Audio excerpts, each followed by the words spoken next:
بسم اللہ الرحمن الرحیم۔ ناظرین و قارئین کرام، آج کی ویڈیو میں ہم اپنی زندگیوں میں کیسے خوش رہ سکتے ہیں یہ واقعہ سنائیں گے، آپ سماعت فرمائیں۔ حضرت موسیٰ علیہ السلام کے زمانے میں ایک لکڑہارا تھا جو جنگلوں اور پہاڑوں میں جا کر لکڑیاں کاٹتا، انہیں پیٹھ پر ڈھو کر لاتا اور بازار میں فروخت کیا کرتا تھا۔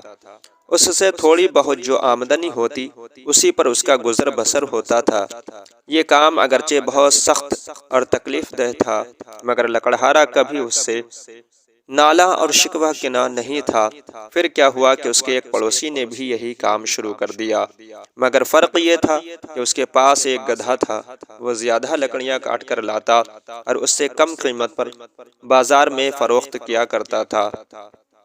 یہ دیکھ کر اس کے اندر حسد کی آگ بھڑک اٹھی۔ وہ سیدھا حضرت موسیٰ علیہ السلام کے پاس گیا اور اس طرح اپنی پریشانی بیان شروع کر دی۔ آپ کو پتا ہے کہ میں ایک پیشہ ور لکڑہارا ہوں۔ اکثر ایسا ہوتا ہے کہ لکڑیاں کاٹ کر جب میں اپنی پیٹھ پر لادتا ہوں تو بہت سے کانٹے چبھ جاتے ہیں۔ مجھے بھی یہ پرسکون زندگی جینے کی تمنا ہے۔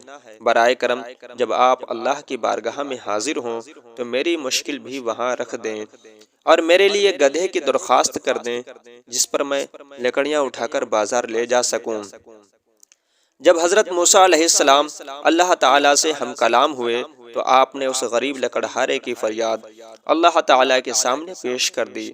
جواب ملا، موسیٰ، یہ بندہ حسد کی آگ میں جل رہا ہے۔ جب تک وہ خود کو اس مہلک بیماری سے نجات نہیں دلائے گا کبھی بھی چین سے نہیں رہ سکتا۔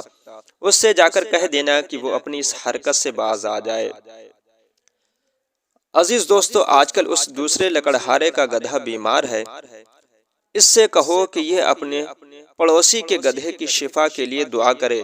اگر وہ ایسا کرتا ہے اور اس کا گدھا ٹھیک ہو جاتا ہے تو میں اسے بھی ایک گدھا عطا کر دوں گا۔ جب حضرت موسیٰ علیہ السلام نے آ کر اس غریب لکڑہارے سے ساری تفصیل بیان کی تو اس کے اندر موجود آتش حسد اور تیز ہو گئی اور کہنے لگا، میں کبھی بھی اپنے پڑوسی کے گدھے کی شفا کے لیے اللہ سے دعا نہیں مانگ سکتا۔ جو کچھ میرے پاس ہے میں اسی میں خوش ہوں۔ اب مجھے خدا سے کسی گدھے کی طلب نہیں۔ میں تو یہی دعا کروں گا کہ اس کا گدھا کبھی نہ ٹھیک ہو اور یہی میرے لیے بہت ہے۔ ناظرین و قارئین کرام، دیکھا تم نے کہ حسد کتنی بری چیز ہے۔ جب تک یہ بیماری کسی کے اندر موجود ہو وہ کبھی بھی خوش نہیں ہوتا اور حسد کی آگ میں خود جلتا رہتا ہے۔ ہمارے آقا علیہ السلام نے کتنی عمدہ نصیحت فرمائی، حسد سے بچو کیونکہ حسد نیکیوں کو اس طرح کھا جاتا ہے جس طرح آگ لکڑی کو کھا جاتی ہے۔ دوستو، آج کی ویڈیو آپ کو پسند آئی ہوگی۔ اگر پسند آئی تو لائک اور کمنٹ ضرور کریں۔ اللہ تعالیٰ آپ سب کو دنیا و آخرت کی بھلائیاں نصیب فرمائے۔ اللہ تعالیٰ آپ سب پر رحم و کرم اور فضل فرمائے۔ اللہ تعالیٰ آپ سب کو دکھ، درد و پریشانی سے نجات عطا فرمائے، قرض و مرض سے بری فرمائے۔ خدا حافظ۔